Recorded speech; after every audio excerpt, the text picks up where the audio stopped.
నా కోసం చాలా కష్టపడింది, నన్ను చదివించింది, ప్రయోజకురాలు చేసింది అని చెప్పి తను తన ప్రేమను త్యాగం చేసి అప్పుడు అక్కయ్యని నాగేశ్వరరావు గారికి ఇచ్చి పెళ్లి చేస్తుంది. అన్ని మనస్కంగానే నాగేశ్వరరావుని కన్విన్స్ చేస్తుంది.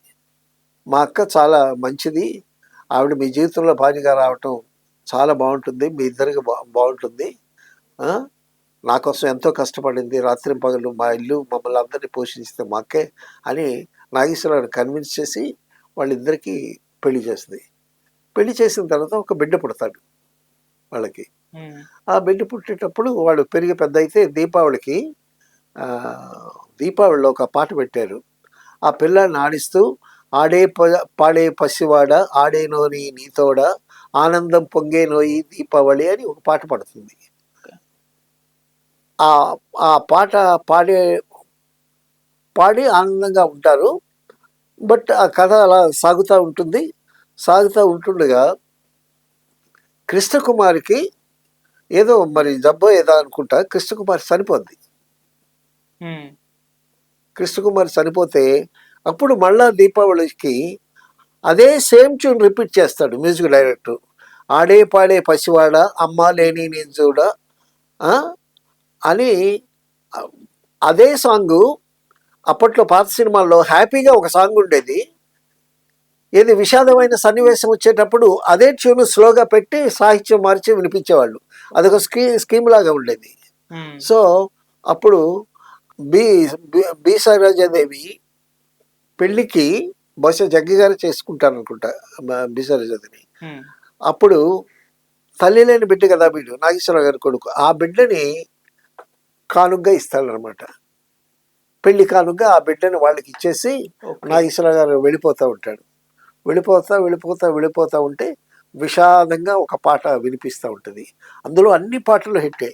ఏం రాజా పాడాడు, ఆయనే మ్యూజిక్ డైరెక్టర్ చేశాడు. చాలా అద్భుతమైనటువంటి అసలు మనసును పిండేసేటటువంటి సన్నివేశాలు ఆ సినిమాలో. ఈశ్వరరాజాదేవికి నాగేశ్వరరావు గారికి ఒక లవ్ సాంగ్ పెట్టాడు.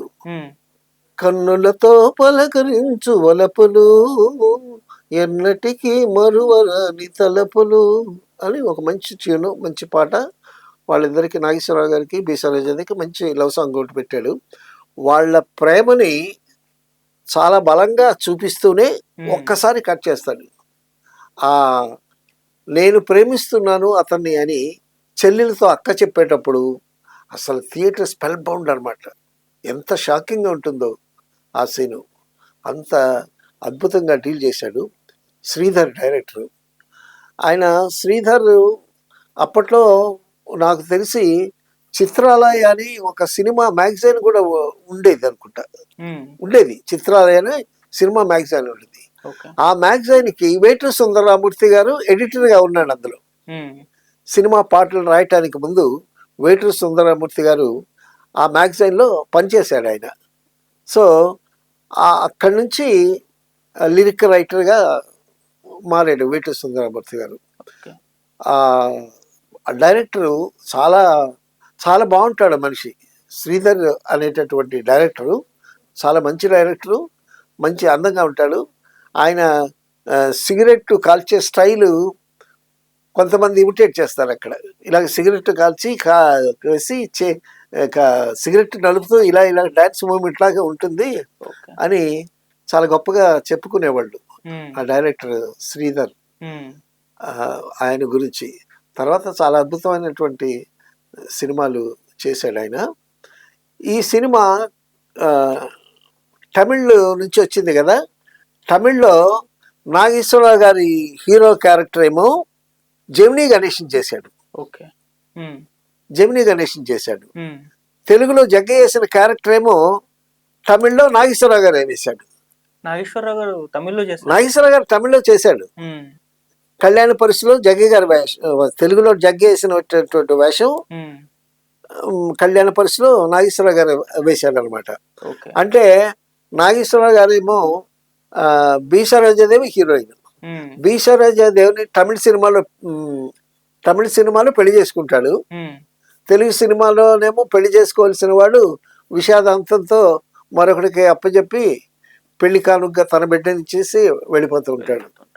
వెళ్ళిపోతూ ఉంటే ఒక విషాద గీతం ఒకటి చాలా హృదయ విదారకంగా ఉంటది. అది సీనియర్ సముద్రాలు గారు, ఆత్రేయ గారు ఇద్దరు రాశారు ఆ పాట. ఈ పాట రాసింది ఎవరో తెలియదు కానీ చాలా హాంటింగ్గా ఉంటుంది. అసలు ఆ థియేటర్ నుంచి బయటికి విషన్న వదనం అంటామే అలాగే వస్తారనమాట ఆడియన్స్. సో ఆ సినిమా నన్ను బాగా ఆకర్షించింది. అప్పుడు నేను విజయనగరంలో చదువుకుంటున్నాను. 4 times చూశాను ఆ సినిమాని. అది 100 days 100 రోజుల సినిమా. చాలా చోట్ల 100 రోజులు ఆడింది ఆ సినిమా. అందులో పాటలు కానీ, డాన్సులు కానీ, తర్వాత అప్పుడు కన్నడ కదా బి సరోజాదేవి, తెలుగులో మాట్లాడే మాటలు ముద్దు ముద్దుగా, చాలా క్యూట్ గా, చాలా చక్కగా సంభాషణ చాలా బాగుండేది. అది అప్పుడు కొత్తగా వెరైటీగా అని అనిపించింది. తర్వాత బి సరోజాదేవి అద్భుతమైనటువంటి సినిమాలు చేసింది. రామారావు గారితో, నాగేశ్వరరావు గారితో. అతిలో చాలా అందగత్తే ఆవిడ. తర్వాత చిటపట చినుకులు ఆ సాంగ్ లో వాళ్ళిద్దరే కదా, నాగేశ్వరరావు గారును ఆ అమ్మాయి. ఎంత అద్భుతమైన సాంగ్, ఇప్పటికీ గుర్తుంటే. చిటపట చినుకులు పడుతూ ఉంటే చెలికాడ ఎక్కడ ఉంటే చెప్పలేని హాయి ఎంత ఉంటుందో అనే పాట. అలాగా అందగత్తే బి సరోజాదేవి. ఆవిడ ఇప్పటికీ ఐ థింక్ ఇప్పటికీ షీఈ్ అలైవ్. రామారావు గారితో సినిమాలు చేసింది, నాగేశ్వరరావు గారితో అద్భుతమైన సినిమాలు చేసింది. కృష్ణకుమారి చెప్పనక్కర్లేదు, నాగేశ్వరరావు గారితో కూడా బ్రహ్మాండంగా, ప్రత్యేకాత్మ గారి డైరెక్షన్లో చాలా అద్భుతమైనటువంటి సినిమాలు చేసింది ఆవిడ కూడా. సో విషాదాంతంతో కూడినటువంటి ముక్కోణపు లవ్ స్టోరీ పెళ్లి కానుక. అప్పట్లో సినిమాలో ప్రతి సినిమాలో చక్కగా ఒక కామెడీ ట్రాక్ ఉండేది. కామెడీ ట్రాక్ ఉండేది. ఆ కామెడీ ట్రాక్ లో కింగ్ ఎవరంటే రేలంగి. రేలంగి గిరిజా కాంబినేషన్. ఈ రేలంగి ఏంటంటే ఇతని క్యారెక్టర్ పేరు గండపేరుండ కవి. గండపేరుండ కవి. నేను పెద్ద కవిని, నాకు పెద్ద బయట సన్మానాలు చేస్తుంటారు, అది ఇదని చెప్పి డబ్బాలు కొడతా ఉంటారు అనమాట. ఆ కామెడీ ట్రాక్ కూడా చాలా గమ్మత్తుగా ఉంటుంది. కడుపు చెక్కలే నవ్వులు వస్తాయి. ఒక పక్క విషాదం. ఇప్పుడు మెయిన్ స్టోరీ ఏమో రన్ అవుతూ ఉంటుంది. మెయిన్ స్టోరీతో పాటు మెయిన్ స్టోరీతో లింక్ అయ్యి ఒక కామెడీ ట్రాక్ కూడా నడుస్తూ ఉంటుంది. అందులో ఎక్కువ రేలంగి ఉండేవాడు. తర్వాత సినిమాల్లో రేలంగి, సూర్యకాంత్, రమణారెడ్డి వీళ్ళు కూడా కలిశారు. అప్పట్లో గిరిజ కూడా ఉండేది. సో ఆ విధంగా రేలంగి గారు గొప్ప కమెడియన్ గొప్ప పేరు వచ్చింది ఆ సినిమాతో ఆయనకి కమెడియన్ గా. ఆయన పెద్ద కమెడియన్ అయ్యి ఒక చోట ఒక గొప్ప మాట అంటాడు, ఒకప్పుడు మరమరాలు కొనుక్కోవటానికి డబ్బులు ఉండేవి కాదు, ఇప్పుడు డబ్బు కూడిన తర్వాత మరమరాలు తిన్నా అరగటం లేదు, అదే జీవితం అని అన్నాడు. ఆయన చాలా కష్టపడ్డాడు రేలంగి.